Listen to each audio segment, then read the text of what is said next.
Pilipinas at buong mundo. Naitay Kapuso, pahiram po ng 20 minutes ng inyong hapon. Ako po si Boy. And welcome to Fast Talk with Boy Abunda. Sa lahat ng mga kaibigan natin sa Facebook at YouTube, maraming salamat. Sa lahat ng nakikinig po sa DZBB, Spotify, Apple Podcasts, welcome to your program. For today's talk, nagwaging Best Actress na Katrina Halili at Angel Garjan sa 10th World Excellence Japan Awards. Nanalo si Katrina para sa teleseryeng Mommy Dearest at si Angel para sa pagganap niya bilang Dea sa Encantadia Chronicles Sangre. Sa mensaheng pinadala sa amin ni Angel, sabi niya na nakakataba ng puso na may mga taong nagmahal at naka-appreciate sa kanyang pagganap sa Sangre. Ayon naman kay Katrina, malaking karangalan ang award na ito bilang artista na patuloy na nagsisikap para pagbutihin ang kanyang talento.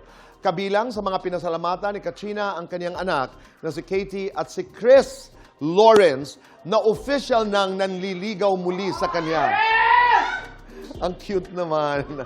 Dapat pag medyo meron ng linaw ang balita, kayo'y dumalaw sa amin dito. Katrina, Angel, mula sa amin dito sa Fast Talk, congratulations. Samantala, hinatid na kaninang tanghali sa kanyang huling himlayan sa Talacogon, Agusan del Sur, ang nasawing student-athlete na si Rene Baterbon. Ang trahedya ng kanilang pagkalunod ni Divine Adili at iba pang usaping basketball ang ating tatalakayin ngayong hapon kasama ang legendary basketball coach, one of the best. He's a 7-time PBA Coach of the Year, 11-time PBA champion at naging head coach ng Philippine basketball team at Ateneo Blue Eagles. Naitay, mga kapuso, let's welcome Chot Reyes! Maraming salamat, Chot. Thank you for having me. Maraming salamat sa pagpapaunlak, ika nga, sa aming imbitasyon. How are you? I'm fine, just coming off a very brief vacation from Tokyo. The morning after the finals Game 7 last week, lumipad na kagad kami ng wife ko to Tokyo. A much-needed break. Yeah, recovery, recharge, relaxation. Yeah. Right. Chot, minabuti namin gumawa ng episode na ito dahil ang aming intensyon ay para mas maunawaan namin kahit papaano ang nangyari dito kay Rene at kay Divine at Ateneo players. Noong narinig mo yung balita tungkol sa pagkamatay, yung pagpanaw ng dalawang atleta, bilang coach at bilang Atenista, ano ang naging reaksyon mo? Well, first of all, bago mag-upisa, I want to extend my deepest sympathies to the families, the mother, the parents of Rene and Divine.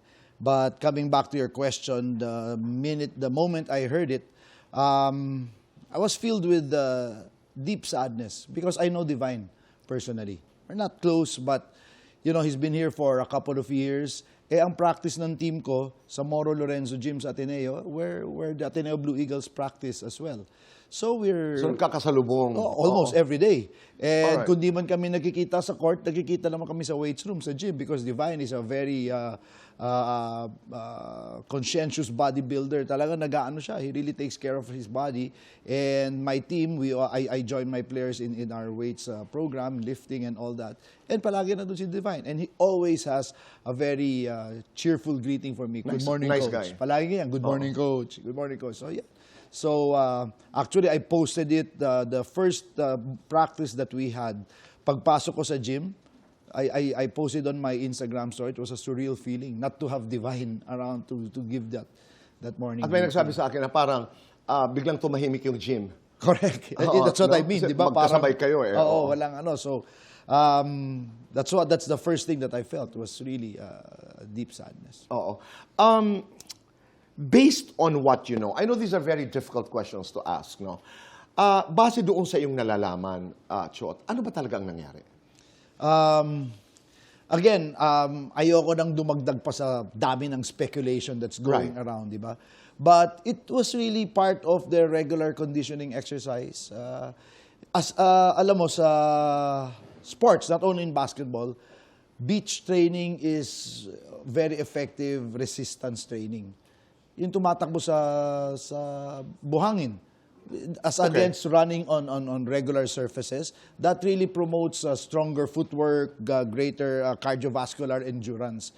So maraming gumagawa niyan. We do that several times na kami nagpabalik-balik, different beaches. Our most recent was in Ilocos Norte. We do a lot of training on sand and beach training. So yun lang pagkaalam ko that what they were doing, their regular beach training activities. And I think some of them na napunta in water which was, as pagkasabi sa, was just knee deep. But then suddenly these waves came crashing in, and kasabay ng waves were the rip current. Yung tinatawag na rip Yes. current. Oo. That's all I know. How far they were from the beach sa Pampang, Okay. I really have no idea. But yun lang ang... We'll go into that. I have very detailed questions about it. Pero gusto ko lang puntahan sana yung reaksyon ng marami, ang reaksyon ng sambayanan. Hindi lamang pagdadalamhati, but may galit. Where do you think is it coming from? I think, number one, from a lot of fake speculation came out right away. Di ba, may nagsabi, may weights, may bakal sa paa. May nagsabi... Unang lumabas yun. Ganun. Oo. Which was completely Untrue. untrue. Na may pasa-pasa dahil hazing and all that, which is completely untrue. So, that's one. And then it was exacerbated by the silence from our school side, I think. Okay, mas lumala yun. Yes, Dahil wala tayong yun yung- naririnig na oo, boses. parang yun yung naging... Okay. Nagkaroon tuloy ng impression na baka may tinatago, which I don't think, wala naman except hindi lang maganda talaga yung handling. Ang kwento ay pumunta ang team po ng Ateneo sa Dipakulaw, Aurora para itong somebody described it as a military style boot camp, okay? O team building. Kanina you started to talk about it, yung pagtakbo sa sand. Kailangan ba talaga ito? Ginagawa ba talaga ito? Yes, there are in the entire training pedagogy, if you want to call it, there is times where you have to go to really hard training, and then there's a cycle where you have to rest a little bit in preparation for the actual tournament. So there are different means. Water training is not new. I remember my first head coaching job in the PBA was with Pure Foods Corporation in 1993. We were already doing a lot of pool work. You do this? Yes. We were doing it in Intercon, in different pools. There were time, nagpunta pa kami sa swimming pool sa Club Filipino. My recent team sa SEA Games in Cambodia, we had a day that we were off. We sent all the players, and I even posted it on social media. The players were in the pool. So the water training is part of physical fitness and therapy. If you're coming off an injury, kesa sa tumakbo ka on a hard surface, it jars your joints. So maraming tumatakbo sa water. So Yeah, that's yung really swimming pool nakikita natin yan, kay tennis players po, I would see them train Yes. dahil pampalakas yata ng tuhod. tuhod. Yeah. Oo. Pero yung dagat, ginagawa ba talaga yun? Have you done that? Sa akin, we've done a lot of activities in beach areas, but sa akin, my teams, we just limit them to running sa buhangin, not really going into the Okay. water. There was time when I was a coach of Coca-Cola, we went to Boracay and we did cliff diving. We did cliff diving with the players, and even my daughter was with us. So marami kaming ginagawa. The training for basketball that's called cross training. So it's not only basketball, because you're able to develop different muscles, plus it breaks the monotony. And I'm sure you know monotony is one of the biggest killers of motivation, right? So you Right. want to vary your program and vary your methodologies. So my teams, whitewater rafting na kami sa Cagayan de Oro, nag-camping na kami overnight in a desert in Dubai, in Qatar. I've brought my teams for a week in an isolated, deserted castle in Italy. So, marami kaming ibang ginagawa. Okay. Na hindi lang within the basketball court. Because that's in the process, you build the camaraderie, the team building. Okay. You build synergy. So it's always a combination of doing those activities. We call that you create shared memories. That's how teams are built eh. Well, kasi hindi kasi tinuturon teamwork sa atin, di ba? Wala namang subject sa eskwela na team building, teamwork. But that is I'm a licensed and professional team development, team builder. Okay. So there are different methodologies where you do outdoor stuff. And always combined with indoor work, which are the difficult conversations, which are a lot of the other activities that do not require you to go outdoors. Okay. So, kasi marami ang usap-usapan noon, katulad halimbawa na narinig natin yung, I saw that interview with the mother of Rene, na hindi niya, at ako rin personally, hindi ko maintindihan na parang, kailangan ba talaga yung training na yun? Wala namang kinalaman sa basketball. Now you're explaining it very clearly. Wala namang kinalaman. Hindi naman swimmer ang anak ko. Basketball player ito. So what you're trying to say, Chot, is these are ancillary activities to support the training of the boys. And they were not swimming or panglangoy. Kasi sinabi, hindi naman sila swimmer. But it was just that they were... the objective was to put them in knee-deep water to provide more resistance to the activity.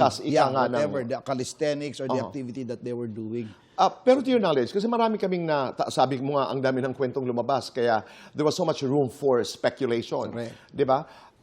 Yung iba daw ay hanggang tuhod, yung iba naman ay hanggang bewang. Did you hear that version of the story? Yes, I heard that, and I really don't know what's true, so that's why I hesitate to comment because I wasn't there. And Okay. I think, Pero, Chot, pag team building, ano yan? May programa, may sinusunod na programa. Yes, meron. Okay. So, like I said, it's, when we go into our training camps, alam na ng players ko yun. We already tell them, be ready for 3 to 4 times a day sessions.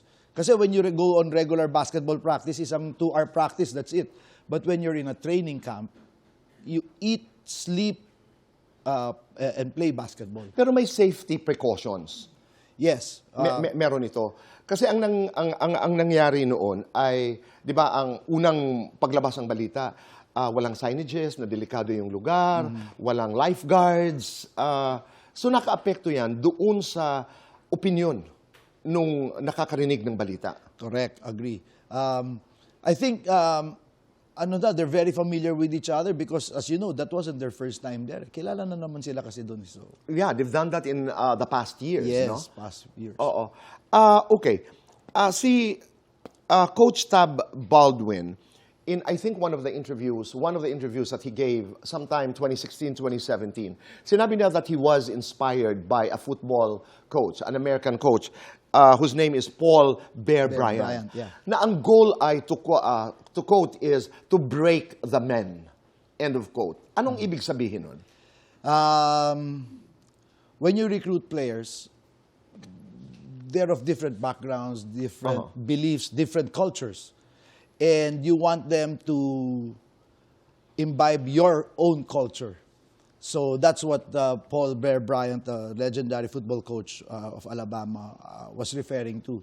And it's effective to a degree, but now there are other means and methodologies to do that already. So, pero that's exactly what that meant. Nung nag-coach ka sa Ateneo in the 90s, tama?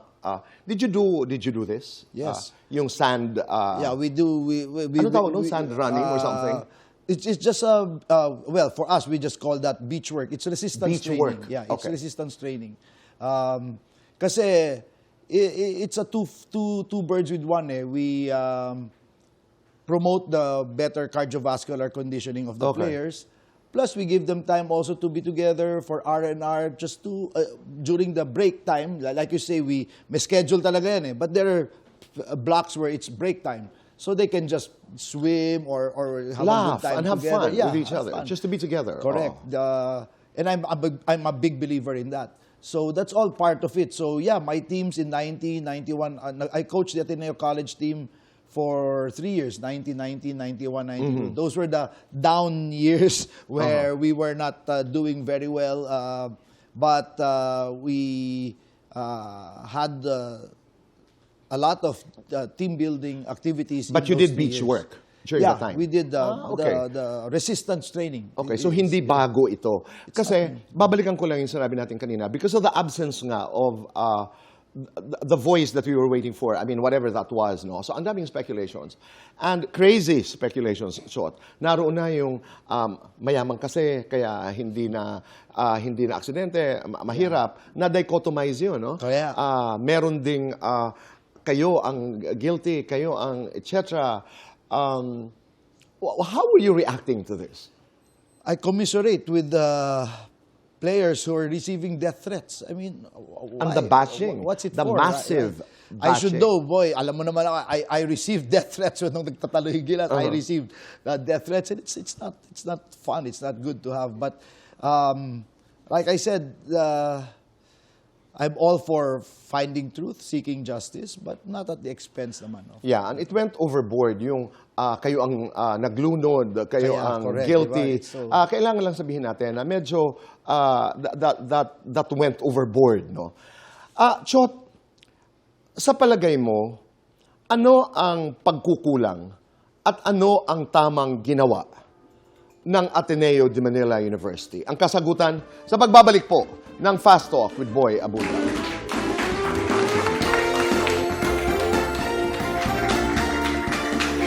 Kami nagbabalik po dito sa Fast Talk with Boy Abunda, kasama po natin Chot Reyes. Chot, sa palagay mo, ano ang pagkukulang at ano ang tama na ginawa ng Ateneo de Manila University? Mahirap sa akin. It's hard for me to speak on pagkukulang because I don't know. Of course, they have their own methodologies. But I think what they should have done was to immediately show a face right away. I think in these, I'm sure you know this crisis management, being a crisis management expert. In these situations, what the public or what the aggrieved party needs is a face, a human face right away. Whether that's whoever, the president or the coach, it doesn't matter, but show a human face right away. I think that should have been done right away. Ang pinakagusto ko naman, may mga kaibigan tayo sa Ateneo, mga alumni, na habang nangyayari ito, on their own, I got a call, for example, from someone saying, I know it's noisy, pero tulong tayo. Yung diretso, at diyan naman ako mahanga sa, not because we come from the school, no, but yung that community spirit, meron na, how do we reach actually to the family? Sabi ko, maganda naman. I don't know what happened, but I got that. Hustisya ang hinihingi ng sambayanan, ng maraming tao. Bilang coach at atinista, ano ang panawagan mo, Chot? Ang panawagan ko is for healing more than anything else. Ang panawagan ko is to stop all the baseless speculations. Oo. Some people are just speculating, perhaps out of ignorance, not knowing really what the whole picture is. But to be very honest, I think some people are viciously spreading falsehoods. So, yun ang panawagan ko. I mean, 2 families were aggrieved. We've lost 2 members of our community. So, let's find ways to heal. Not only for the families, but for the community. Sa pagkakakilala mo kay Coach Tab Baldwin, what is he like? Tab Baldwin is a very good coach. I got him as my assistant in 2013 when we got that historic win in the FIBA Asia Championships that got us our first World Cup participation. And I got him as my assistant because he's technically a very good coach. He has very clear concepts on defense and offense. And secondly, he's a very good teacher. He can teach the game very well. Yeah, at nagkasunod kayo sa Gilas, di ba? Yes, and then after that, when I stepped down, he took over. And then I think there were some issues with the program that he was running, so they asked me back to take his place again. And since then, we've remained to have close contact. Like I said, we see each other often because magkasunod halos ang practice namin sa Ateneo. Oo. So, marami rin ang nakakapansin na yung collegiate basketball, ang dami ng mga imports. parang may nagsabi nga sa akin, may mga teams na raw na halos kalahati ay imports na napaka-commercialized na. Is this good or bad? Well, I think the import situation is, first of all, we have to define that, distinguish between imports and PhilAms. Kasi yung PhilAms, I don't think we can deprive them. Kasi kung talagang may lahing Pilipino sila, pero yung father nila or mother nila is Right. American or sa ibang nationality, they still have Filipino blood there. They have all the right to be in a team. Yung imports, I think, mahirap pigilan because kung talagang taga-ibang bansa at gustong mag-aral, to genuinely have an education, to be a student athlete, how can you stop Correct, that, di ba? oo. Pero ang hirap sabihin na, hindi ka talaga, gusto mo lang maglaro. Hindi, gusto mo talaga mag-aral. Right. It's hard to make that decision. So, mahirap pigilin. because- Mahaba pa sana ang kwentuhan, pero wala na tayong oras. But mula sa aming mga puso, maraming salamat sa panahong ito. My pleasure. Thank you for all the good that you do for this country by doing you. the best of what you can in your field. Really Mabuhay appreciate ka. it, boy. Salamat, Maraming salamat. We will see you again tomorrow. Goodbye for now, and God bless.